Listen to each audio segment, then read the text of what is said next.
Hello everyone, welcome back to Tech TV and another easy to follow tutorial on Snapchat.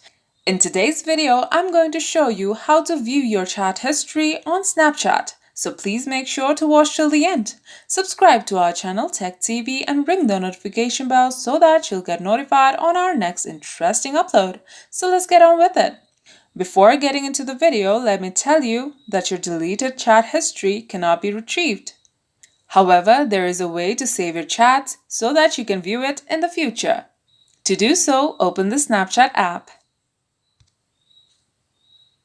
Swipe right to get to the chat page.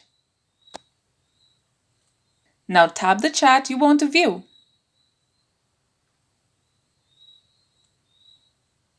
Here, tap and hold the chat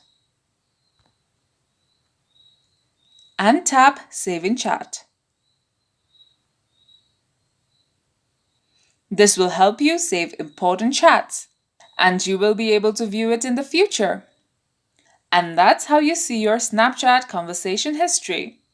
If you liked the video, please leave a like and let me know if you thought it was helpful in the comment section down below. Thank you for watching, and I'll be back with more interesting tutorials soon. Until next time.